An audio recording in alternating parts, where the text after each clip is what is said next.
قرآن مجید فرقان حمید سورہ دخان آیت نمبر 38 اور 39 تلاوت کرنے کی شرف حاصل کی۔ اسی آیہ مبارکہ کی ضمن میں انشاءاللہ العزیز کوشش کروں گا میں نے جو عنوان منتخب کیا ہے، جو عنوان موضوع میں نے چن لیا ہے، وہ موضوع ہے اسلامی نظریہ حیات در آئینہ نوربخشیہ۔ استاد المحترمین محترم کی اذن کے ساتھ اور اپنی بساط پر کوشش کروں گا کہ سلسلہ وار ان مجالسوں میں اس عنوان سے متعلقہ مباحث پر اختصار کے ساتھ خلاصتاً گفتگو کرنے کی کوشش کروں گا۔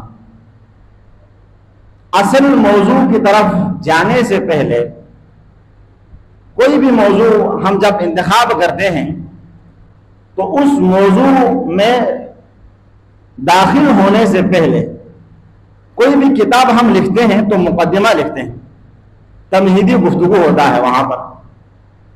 تو کوئی بھی موضوع پر ہم جب گفتگو کرتے ہیں تو اس موضوع سے پہلے اس موضوع سے متعلق کچھ گفتگو، کچھ معروضات پیش کرنا مناسب سمجھتا ہوں۔ یہ 4 الفاظ کا مجموعہ اسلامی نظریہ حیات، انتہائی توجہ کا طالب ہوں۔ یہ جو میرا موضوع ہے وہ ایک چین کی طرح ہے۔ آج سے میں گفتگو کرنا شروع کروں گا تو یہ گفتگو ختم ہونے تک، آج کی گفتگو جہاں پر میں نے رکنا ہے وہاں سے دوسری گفتگو کا آغاز ہونا ہے۔ تو جن اشخاص کو آج کی اس مجلس میں اگر موجود نہیں ہے تو کل کی مجلس میں، کل میں جو گفتگو کروں گا اس میں تشنگی باقی رہے گی، کہیں نہ کہیں کوئی خلا باقی رہے گی۔ تو کوشش کریں اس مجالسوں میں ترتیب کو ملحوظ نظر رکھیں۔ یہ جو 4 الفاظ کا جو مجموعہ ہے اسلامی نظریہ حیات در آئینہ نوربخشیہ، یہاں پہ نظریہ کیا ہوتا ہے؟ اسلامی نظریہ حیات خود نظریہ کیا ہوتا ہے؟ پھر در آئینہ نوربخشیہ، آیا اسلامی نظریہ حیات نوربخشی نظریہ حیات سے کوئی جدا چیز ہے؟ یہاں پہ نوربخشیہ کو کیوں میں نے چن لیا ہے؟ غالباً ہم اپنی جو ہے اجتماعی مجالسوں سے لے کر شخصی اور انفرادی مجالسوں تک، عام محفلوں میں، گھروں میں جہاں ہماری محفل سجتا ہے، جہاں ہم گفتگو کرتے ہیں، وہاں بار بار یہ لفظ ہمیں سننے کو ملتے ہیں، فلان کا نظریہ غلط ہے، فلان کا نظریہ صحیح ہے، فلان کا عقیدہ صحیح ہے، فلان کا عقیدہ غلط ہے۔ تو یہ نظریہ ہوتا کیا ہے؟ لفظ نظریے کو سمجھنے کی ضرورت ہے۔ نظریہ اور عقیدے میں بہت فرق ہے۔ غالباً ہم نظریے کو اور عقیدے کو مشترک لفظ سمجھتے ہیں، دونوں کا معنی و مفہوم ایک لیتے ہیں، حالانکہ نظریہ اور عقیدے کے درمیان میں بہت فاصلہ ہے۔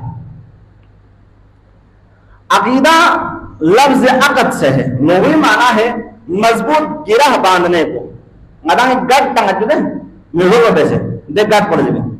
مضبوط گرہ باندھنے کو عقد کہتے ہیں۔ اسی لیے جتنے بھی ہمارے درمیان جو معاملات ہیں، تجارت ہے، نکاح ہے، اس طرح جو ہے تمام چیزوں کو معاملات عقود کہا جاتا ہے۔ اسی سے یہ لفظ عقیدہ ہے۔ لفظ عقیدہ کیا ہوتا ہے؟ غالباً علم کلام کے ماہرین اپنی کتابوں کے اندر نہایت شرح و بسط کے ساتھ، تفصیل کے ساتھ اس پر گفتگو کرتے ہیں۔ علامہ تفتازانی عقائد نسبیہ کے اندر عقائد کا تعریف لکھتا ہے. عقیدہ کیا ہوتا ہے؟ علامہ تفتزانی شرح عقائد میں نسبیہ میں لکھتے ہیں هو التصدیق الجازم المطابق للواقع عن دلیل. عقیدہ کیا ہوتا ہے؟ وہ یقینی پہلو یا وہ تصدیق جازم، جازم کہتے ہیں پختہ کو، مضبوط، وہ مضبوط اور پختہ تصدیق اس کی صفت کیا ہے؟ وہ مطابق واقع ہے. یعنی لوح محفوظ میں یا خدا کے ہاں جس حساب سے وہ بیان ہے اسی کے مطابق ہم اعتقاد رکھنا یا ہمارا تعلق اسی کے مطابق استوار ہونا. ہو سکتے ہیں کبھی کچھ بات آپ کسی سے متعلق عام فہم آپ گفتگو کریں، میں کسی شخص کے مطابق کچھ خیال رکھتا ہوں، بعد میں نے جا کے دیکھا تو حقیقتاً وہ شخص ایسا ہے، تو پھر یہ مطابق واقع ہے، اسی کو سچ کہا جاتا ہے.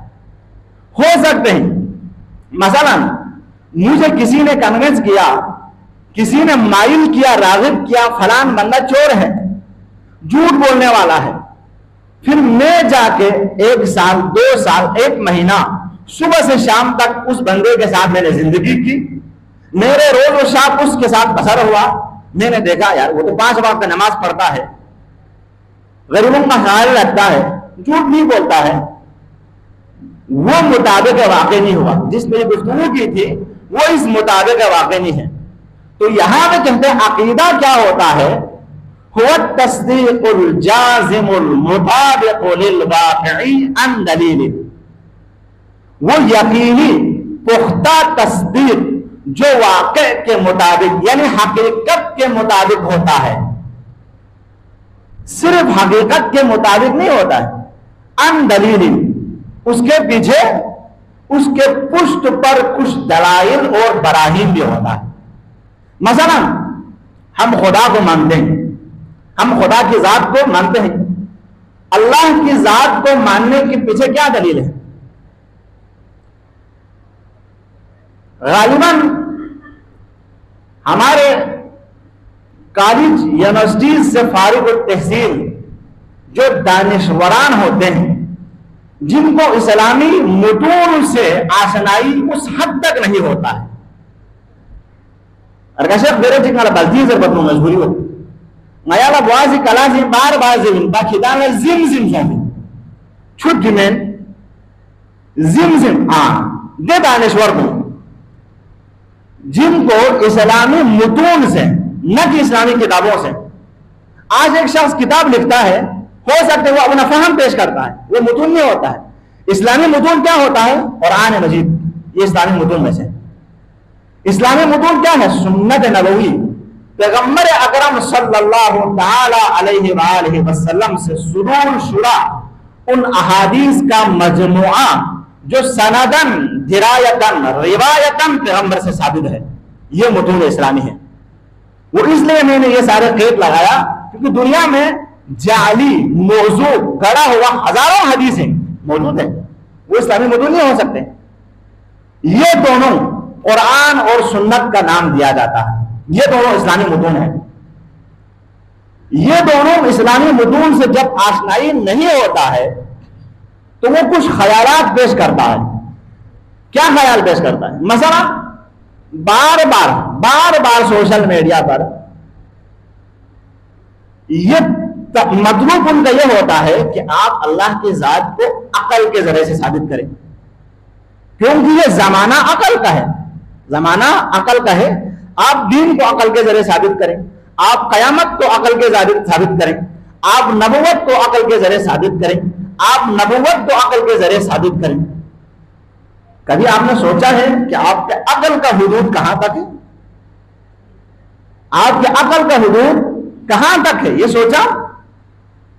ظاہر سے بات ہے میرا دائرہ کار، میرا حدود نہایت ہی آپ نچلے سطح پہ آتے گفتگو کریں تو ایک آئی ٹی والا شخص یا ایک کاروباری شخص اس کے بارے میں اگر گفتگو کرتا ہوں تو وہ کہتا ہے بھائی آپ زندگی مدرسے میں زندگی کرنے والا شخص آپ آگے جو ہے فلان کاروبار کے بارے میں کیوں گفتگو کرتا ہے؟ کیوں؟ کیونکہ میں اس میں میرا دائرہ کار وہ نہیں ہے، میرا حدود وہ نہیں ہے۔ تو جب آپ کا عقل کا حدود خدا کی ذات تک نہیں ہے ہی نہیں ہے، آپ کی عقل کو خلق کرنے والی ذات ہی اللہ تعالیٰ ہے، تو آپ اسی ذات کو اسی کے خلق شدہ چیز سے ثابت کرنا چاہو گے؟ کچھ حد تک تفصیلی گفتگو ہے، یہ ضروری نہیں ہے کسی کو سمجھانے کے لیے عقلی طور پر، مثلا اس کو علم کلام والے دلیل نظم کہتے ہیں۔ دلیل نظم، خدا نے یہ تمام کائنات کو خلق کی، ایک عام طور پر ایک گھر کی نظام کو چلانے کے لیے ایک ناظم کی ضرورت ہے، باپ، بوس، سرکردہ، یہ ضرورت ہوتا نہیں ہوتا ہے۔ اسی طرح یہ پوری دنیا، سورج، چاند، ستارے، پہاڑیں، آبشاریں، پانی، یہ عام ایسے چل رہا ہے۔ ایک چھوٹا سا موبائل آپ ریپیئرنگ کے لیے جو ہے دکان پہ لے کے جاتا ہے، فلان بندے نے بنایا ہے، اس کو معلوم ہوگا اس کے بارے میں، یہ پوری دنیا ایسے ہی خلق ہوا ہے۔ بہرحال نظریہ حیات، کیوں؟ نظریہ حیات کا نقطۂ اول جو مرکز ہے، خلاصہ میں پیش کروں تو نظریہ حیات، اسلامی نظریہ حیات کا دو لفظوں میں اگر خلاصہ پیش کروں تو قرآن میں ہے ان للہ و ان الیہ راجعون، بس ہم خدا کی طرف سے ہیں، بس وہیں لوٹ کے جانا ہے، یہ خلاصہ ہے اسلامی نظریہ حیات کا۔ ہم خدا کی طرف سے ہے اور اسی کی طرف لوٹ کے جانا ہے، بس یہ خلاصہ ہے۔ یہ کس لیے؟ قرآن کی آیت ہے، اختصاراً گفتگو کروں گا۔ وما بسم اللہ الرحمن الرحیم وما خلقنا السماوات والارض وما بینہما لاعبین، ہم نے خلق نہیں کی زمین اور آسمانوں کو، وما بینہما، اور جو کچھ اس زمین اور آسمان کے درمیان میں ہے، ان تمام چیزوں کو، انسان ہو، جانور ہو، چرم ہو، پرم، جو کچھ بھی آسمان اور زمین کے علاوہ جو ان کے درمیان میں ہے، ان سب کو وما خلقنا، ہم نے خلق نہیں کی۔ کیا خلق تو کی ہے، پھر لاعبین، کھیل کود، تماشا بازی، مذاق بنا کر خلق نہیں کیا ہے، انجوائے کرنے کے لیے خلق نہیں کیا ہے۔ آج کل کے الفاظ میں لطف اندوز ہونے کے لیے، بھائی یہ دنیا ہے، لطف اندوز ہو جاؤ، زندگی جیو، کیا پتا کون سا قیامت ہوگا، کون سے کوئی خالق ہوگی، نہیں پتا نا، ایسا نہیں ہے۔ لاعبین، کھیل کود کے لیے، بازی کرنے کے لیے، مذاق کے لیے خلق نہیں کیا ہے۔ وما خلقناہما، آسمانوں اور زمینوں کو خلق نہیں کیا ہے، الا، خلق کیا ہے بالحق، یہ خلق کیا بالحق کا مطلب علماء نے بیان کیا ہے، اس کے پیچھے کچھ مقاصد کار فرما ہے، اس کے پیچھے کچھ دلائل ہیں، کچھ وجوہات ہیں، کچھ اہداف ہیں۔ وما خلقناہما الا بالحق، ہم نے آسمانوں اور زمینوں کو خلق نہیں کیا، آسمانوں اور زمینوں کے درمیان میں جو کچھ ہے ان کو بھی خلق نہیں کیا، الا، خلق کیا ہے تو بالحق، حقیقت کے ساتھ، حق کے ساتھ۔ حق غالباً تصوف کے اصطلاح میں برہان کے لیے بھی حق استعمال ہوتا ہے۔ حق وہ دلیل قاطع، وہ مضبوط اور پختہ دلیل جس کو کوئی رد نہیں کر سکتا ہے، الا بالحق، ہاں اگر ہم نے اس کو خلق کیا ہے تو حق اور حقیقت کے ساتھ، سچ اور صداقت کے ساتھ، دلیل کے ساتھ، مقاصد کے ساتھ، اہداف کے ساتھ ہم نے خلق کیا ہے۔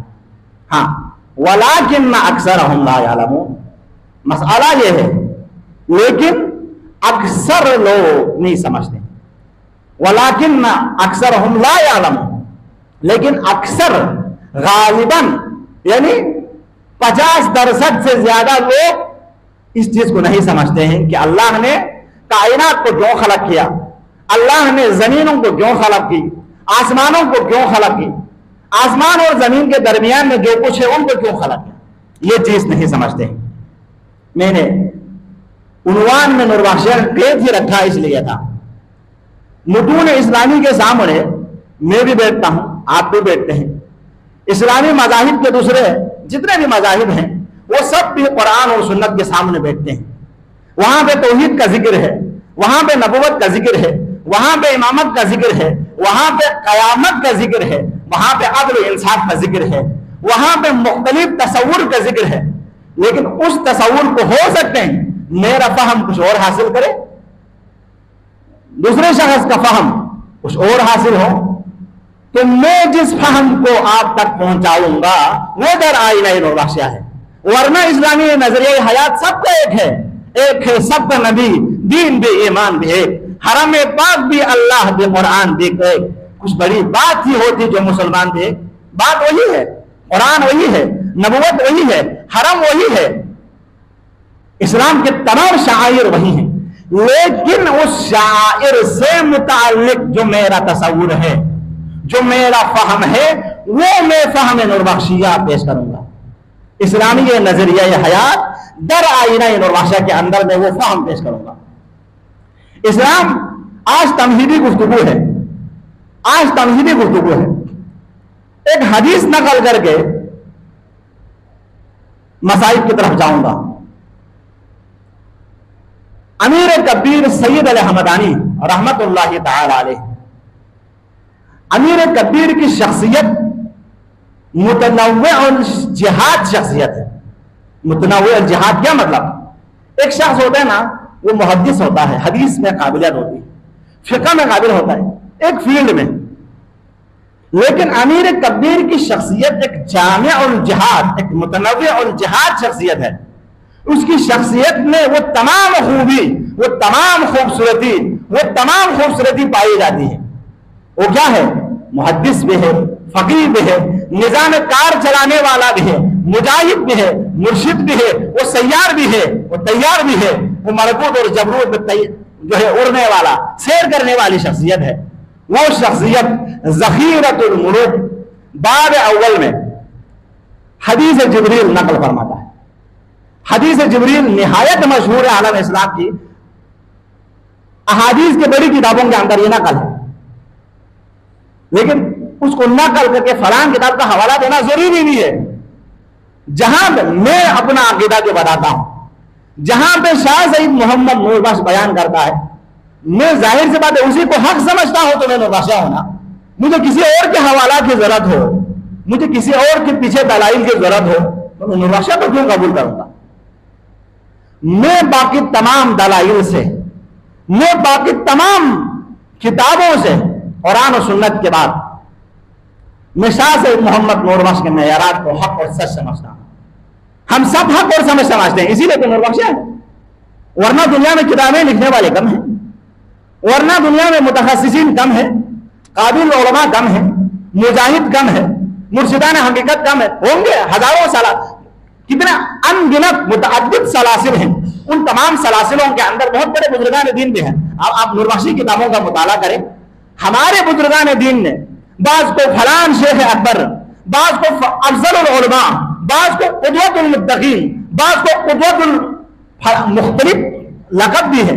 یعنی ہمارے بزرگان دین بھی باقی مذاہب کے بزرگان دین کی علمی قط کاٹ کو جانتے ہیں, مانتے ہیں, لیکن جاننے کا لازمہ یہ نہیں ہے ہم ان کو فالو بھی کرنا شروع کریں.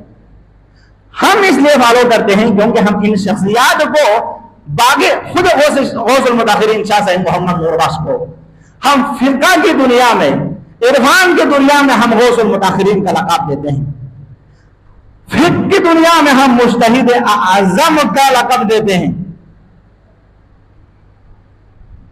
عرفان کی دنیا میں ہم مرشد اعظم کا لقب دیتے ہیں. اسی لیے ہم عرفان میں بھی اس کو فالو کرتے ہیں, فقہ میں بھی اس کو مانتے ہیں, عقائد میں بھی اس کی تعلیمات کی روشنی میں ہم اپنی زندگی حیات مستعار کو, حیات کو, زندگی کو گزارتے ہیں. اسی لیے نظریہ حیات حدیث جبریل نقل کر کے حضرت عمر بن خطاب رضی اللہ عنہ روایت کرتے ہیں, ہم چند اصحاب پیغمبر گرامی قدر صلی اللہ تعالی علیہ وآلہ وسلم کی خدمت میں بیٹھے ہوئے تھے. اتنے میں ایک شخص نہایت حصاف و صفاف لباس زیب تن کیے, سر کے بال نہایت ہی سیاہ, نہایت سیاہ بالوں والے, نہایت ہی صاف و شفاف خوبصورت لباس زیب تن کی ایک شخص آیا پیغمبر کے سامنے دو زانو ہو کر, ایک شاگرد کی حیثیت سے پیغمبر کے سامنے بیٹھا. لکھتے ہیں دونوں زانو کو پیغمبر کے دونوں زانو سے ملایا, پھر اپنے دونوں ہاتھوں کو پیغمبر اکرم صلی اللہ علیہ وسلم کی رانوں پہ رکھا. نہایت ادب و احترام کے ساتھ پوچھا, اے محمد مصطفیٰ صلی اللہ علیہ وسلم, اسلام کیا ہوتا ہے؟ اسلام, یہ دیکھو, اسلام کہنے سے اسلامی نظریہ حیات سے جدا نہیں ہے. اسلام کا نظریہ ہو سکتے ہیں اسلام کے مقابلے میں یہود ہے, نصارہ ہے, زرتش ہے, اور بھی متعدد ادیان ہے, ان ادیان کے مقابلے میں اسلامی یہ نظریہ حیات ہے. اس نظریہ حیات کو پوچھ رہا ہے جبریل آ کے, اسلامی نظریہ حیات کیا ہوتا ہے, اسلام کیا ہوتا ہے؟ جبریل پیغمبر اکرم, ایک شخص وہاں پہ روایت میں یہ ہے, ایک انجان, ہم سب نہیں جانتے تھے, لیکن ظاہری خط و خال وضاحت تھا اس کا, لباس خوبصورت, بال نہایت سیاہ, آگے پیغمبر کے سامنے نہایت ادب و احترام کے ساتھ بیٹھا. پوچھا, یا محمد اسلام کیا ہوتا ہے؟ پیغمبر گرامی قدر صلی اللہ تعالی وسلم نے فرمایا, اسلام یہ ہے کہ اللہ کے سوا کوئی معبود نہیں. کیوں؟ وہاں پہ ان کے نظریہ حیات میں کوئی تسلیس کو مانتے ہیں, کوئی فلان نظریے کو مانتے ہیں, ان پہ گفتگو کروں گا. اسلامی نظریہ حیات یہ ہے, اسلام یہ ہے کہ اللہ کے سوا کوئی معبود نہیں ہے. میں محمد عربی صلی اللہ تعالی وسلم اللہ کے فرستادہ رسول اور نبی ہیں. زکات ادا کرو, استطاعت ہوئی تو حج ادا کرو, قیامت پر ایمان رکھو, یہی اسلام ہے. اس وقت اس شخص نے تصدیق کی, بے شک یا محمد عربی صلی اللہ تعالی علیہ وسلم آپ نے سچ اور حقیقت بیان فرمائی. حضرت عمر بن خطاب روایت کرتے ہیں, ہم اصحاب نہایت حیران ہوئے, ہم تعجب میں پڑے, ایک شخص جو انجان ہے, کبھی ہم سب ان کو نہیں دیکھا ہے, سوال بھی پوچھتا ہے, خود سوال بھی خود پوچھتا ہے اور تصدیق بھی خود کرتا ہے. فرمایا, ایمان کیا ہوتا ہے؟ ایمان کیا ہوتا ہے؟ خلاصتاً اس حدیث کو اگر بیان کروں تو وہی کلمہ, آمنت باللہ وملائکتہ وکتبہ ورسلہ والیوم الآخر. پیغمبر اکرم صلی اللہ علیہ وسلم سے پوچھا ایمان کیا ہوتا ہے, یعنی ایمان پھر وہی اسلامی نظریہ حیات, اللہ کو مانو, خدا ایک ہے, قل هو اللہ احد, اللہ ایک ہے, اللہ کو مانو. آمنت باللہ وملائکتہ, اللہ کے ملائکوں پر ایمان رکھو, وکتبہ, آسمانی صحف پر, آسمانی کتابوں پر ایمان رکھو, اعتقاد رکھو, یقین رکھو, اللہ کے رسولوں پر ایمان رکھو, روز قیامت کے دن واقع ہونے پر ایمان رکھو. سورہ ہجر آیت نمبر 85 میں رب تعالیٰ ارشاد فرماتا ہے, وما خلقنا السماوات والارض وما بینہما الا بالحق وان الساعة لآتیۃ فاصفح صفح الجمیل. وہاں پہ پھر دوبارہ اس نظریہ حیات کو بیان کیا. ہم نے دنیا کو کھیل کود کے لیے, تماشا کے لیے, مذاق کے لیے نہیں بنایا ہے. وہاں پہ ایک خوبصورت تصور حیات ہے. خدا نے ہم کو خلق کیا ہے, ہم نے پھر پلٹ کے خدا کے ہاں جانا ہے, لیکن خلق سے لے کر اللہ کے ہاں پلٹ کر جانے تک اس درمیان میں ہم نے کیا کرنا ہے, ہماری اس زندگی کو کیسے گزارنا ہے, اس اسلامی نظریہ حیات کو ہم نے سمجھنا ہے. پھر فرمایا, سوال کیا, یا رسول اللہ صلی اللہ علیہ وسلم قیامت کے دن کب آئے گی, قیامت کے دن کب آئے گی؟ پیغمبر نے فرمایا, پیغمبر کے دن کب آئے یہ اللہ بہتر جانتا ہے. اس وقت دوبارہ سوال کیا. پھر اس کے کچھ آثار اس وقت پیغمبر اکرم صلی اللہ تعالی علیہ وسلم نے ارشاد فرمایا. آثار یہ ہے کہ قیامت سے پہلے کنیزوں کے اولاد زیادہ ہوں گے. وہ کس لیے؟ وہ اپنے نفسانی خواہشات کو زیادہ کرنے کے لیے متعدد کنیزوں کو اپنے ملکیت میں رکھیں گے، پھر ان سے اولاد ہوں گے اور وہ اولاد اس کنیز کو نہایت تحقیر آمیز نگاہوں سے دیکھیں گے. یہ قیامت کے آثار میں سے ایک آثار ہے. دوسرے آثار وہ جو حدیث جبریل میں بیان فرمایا ہے. دوسرا جو اثر ہے آثار میں سے ایک یہ ہے، جنگلوں بیابانوں میں ننگے پیر بیڑ بکریاں چرانے والے نہایت ہی احمق، یہ لفظ لکھا ہوا، بیوقوف اشخاص معاشرے کے درمیان سرکردہ ہوں گے. بلند و بالا عمارتیں وہ لوگ تعمیر کرائیں گے، ان عمارتوں میں جروکے رکھیں گے. اگر یہ آثار نمایاں ہونا شروع ہو جائے تو اس کا مطلب ہے قیامت کا دن آنے والا ہے. لیکن کب آئے گا یہ دن نہ اسلام طے کرتا ہے، نہ پیغمبر اکرم نے طے کیا ہے، نہ قرآن مجید میں کوئی آیت ہے کہ فلاں دن قیامت آئے گی. قیامت کے آثار پیغمبر اکرم صلی اللہ علیہ وسلم کے احادیث نبوی میں بیان ہوئی ہے. یہ ہے اسلامی نظریہ حیات. اسلامی نظریہ حیات کا لب لباب جو آپ کو بیان کیا، ان للہ و انا الیہ راجعون، اللہ کی طرف پلٹ کے جانا ہے. وہاں سے ہم آئے ہیں وہیں پلٹ کے جانا ہے، لیکن اس کے درمیان میں ہم نے کیا کرنا ہے وہ کل سے میں بیان کروں گا.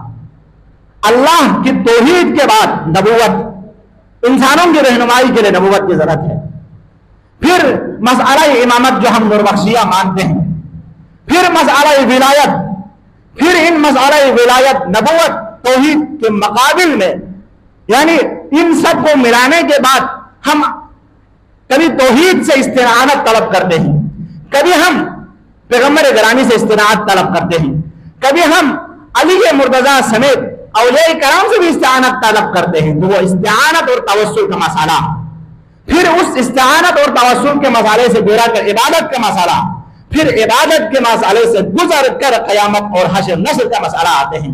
تو ان حشر یعنی اللہ کی توحید سے لے کر قیامت تک کے ان تمام موارد جن کے بارے میں ہم نے جو تصور رکھنا ہے وہ اسلامی نظریہ حیات شاہ سید محمد نور بخش، امیر کبیر سید الاحمدانی، علاء الدولہ سمرانی، احمد غزالی سمیت نور بخشی، برجستہ، لکھاری اور نور بخشوں کے نہایت ہی عظیم مجتہدین اور مرشدین کی تعلیمات کی روشنی میں بیان کروں گا.